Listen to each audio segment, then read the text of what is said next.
Hey everybody, this is Trevor. I hope you're doing well. I just want to thank you for everyone that has liked, shared, commented, watched my videos till the end, subscribed, and you've hit the bell notification. I appreciate everyone that's done that.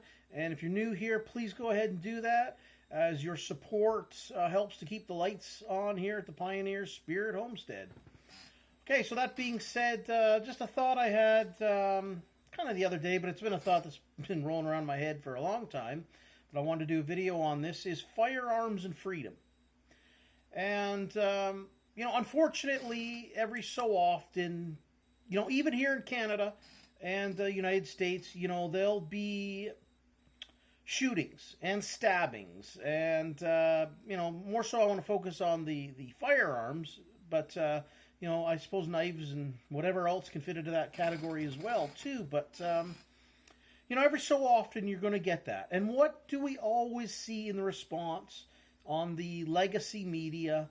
There's always a politician that will come out and say, we have to have tougher gun control, stricter gun control, more regulations. Take away the guns from the citizens is basically what politicians want to do.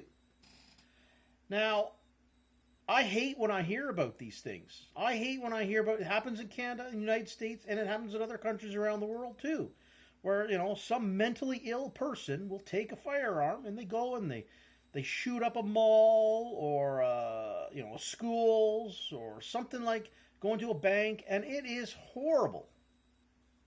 It is horrible. It breaks my heart. Especially because, I have a daughter who's in a public school, and I'm in Canada. And I think, geez, I don't know, I want to ever get a message saying, there's a shooting at the school. That's a parent's nightmare, right? It's one of my nightmares I have in terms of being a parent.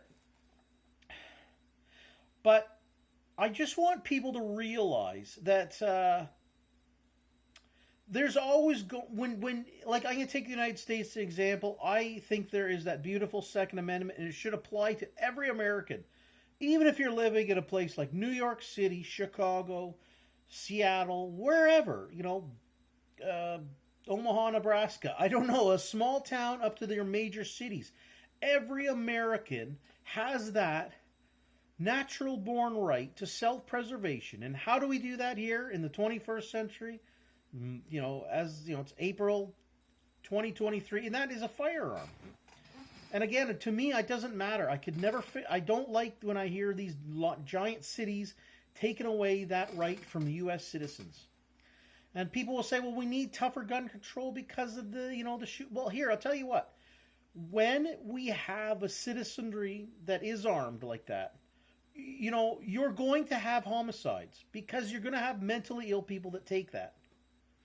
But you're also going to have good citizens that are armed that can stop those homicides because they're armed. And they can stop those mentally ill people in their tracks. And hopefully, we don't want anyone killed. But, maybe they take it from 15 people being murdered down to 2 people. Don't even want 2 people. But it's going to happen in an armed society. Okay? But also, you look at a gun-free zone, and if you're a mentally ill person, you want to commit a crime by killing people, you're going to go to a gun-free zone. You're not going to go to a place in the United States. You're not going to walk into a police station. That's a perfect example of a place that has firearms in that zone. No one ever walks into a police station and shoots it up because there's guns there. They know, even being mentally ill, they know that, hey, I'm going to be taken down right away. Nobody's going to be, maybe a cop or 2 is hurt. But for the most part, it's not going to last very long, right? You walk into a mall and it's proclaimed itself as a gun-free zone. It could be 1,000 customers walking around. You could empty a firearm and, yeah, you're gonna do some major serious homicide in there, okay? That's going to happen. Okay, but that is, like I say, it's going to be cut down in zones that are that aren't gun-free, okay? Zones that have guns in them by armed citizens tend to be fairly safe, right? Now, here's what happens on the flip side when you have a society that isn't armed, okay? Like North Korea, for example, or Venezuela, or Cuba, or pretty much Canada here. When the citizenry isn't armed, okay, you go from having homicides in your society to genocide. Okay, so I want you to think about this. If you are a person who is, you want to get rid of the guns from the citizens, you want to have them locked up, you don't want to have citizens who believe in owning firearms, you don't want to give them the ability to defend themselves by having it all locked up and get rid of them. You only want perhaps even the government to be armed. Public sector workers, particularly your police and soldiers. What happens when the government start to go wrong, okay? Cuba, Venezuela, North Korea, China, any country that basically has Canadian-style firearms law, which is very, very tight, and they get worse and worse as the years go on. Or you actually have countries that just outright ban them from citizens.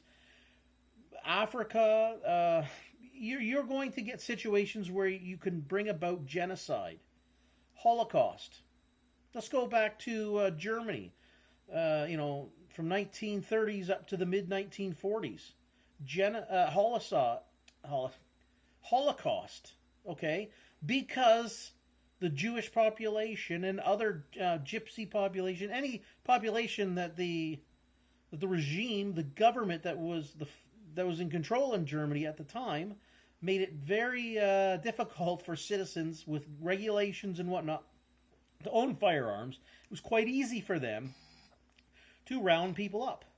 Okay? I'm sure that if Hans and the boys went to kick in the door of a Jewish household in 1940, they might have thought twice if on the other side, Grandma and Grandpa are armed with a Luger and a shotgun, and Mom and Dad are coming down with a grease gun, and their teenage sons are going to come down with rifles and whatnot. It'd be a whole different story, wouldn't it? I know it would have been a very difficult time to round up people and put them on trains and commit things like Holocaust and genocide. When those people are armed, it's extremely difficult, okay? Not impossible, but I'll tell you how many German soldiers might have thought twice of kicking in the door.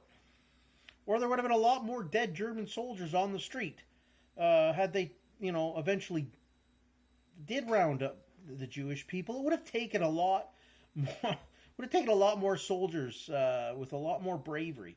So it's not very courageous to kick in the door for somebody and round them up when you know they're not armed. So that's what happens in a society that doesn't have armed citizenry.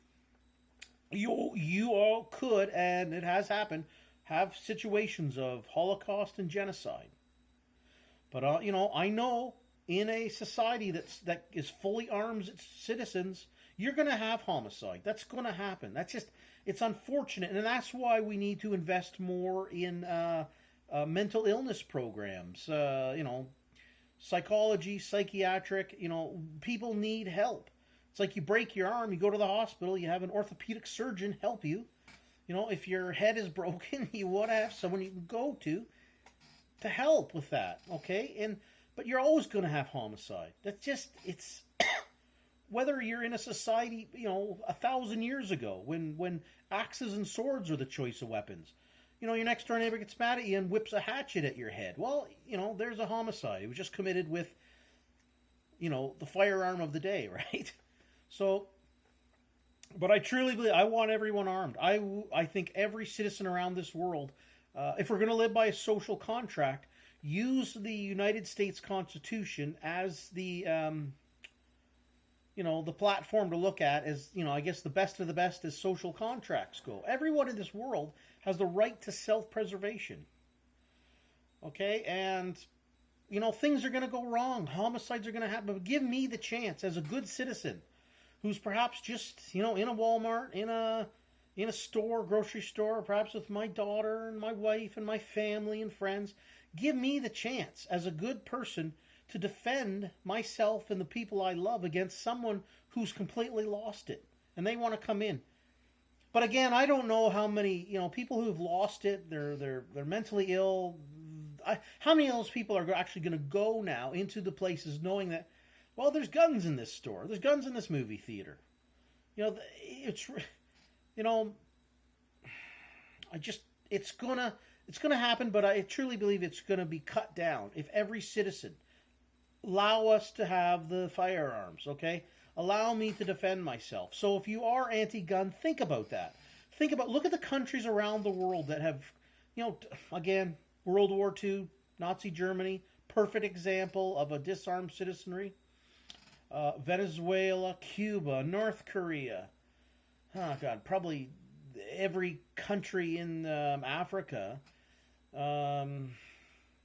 Genocides happen. Okay, Rwanda and whatnot. You think about these things when only the criminals and public sector workers have firearms. The citizenry, it's hard to protect yourself, right? And even in a society, okay, I take Canada for example. Yeah, it's still pretty peaceful. We're still pretty good here. Basically, public sector workers are the ones who carry all the firearms. They can't be there in a situation where a criminal, someone wants to rob you, shoot you, whatever. They walk onto a Greyhound bus and start shooting you, or start stabbing at you with a machete. Even fighting somebody with a machete, my goodness. I'm 50, and if someone's half my age gets on a bus and starts doing that, I'm going to defend myself and my family. You're goddamn right I'm going to do that to my last breath. But it'd be a hell of a lot easier if when someone got on the bus and started doing that with a machete, which has happened here in Canada, maybe the first few people in the first few rows, if they're armed with a firearm, could shoot him. Take him down before he kills half a dozen or a dozen people and maims and hurts people for life, right? So that's where I have made plenty of videos on firearms and freedom, but that's, again, I'm just trying to get people to think about this. It's a tool. It's a tool. Police use it as a tool.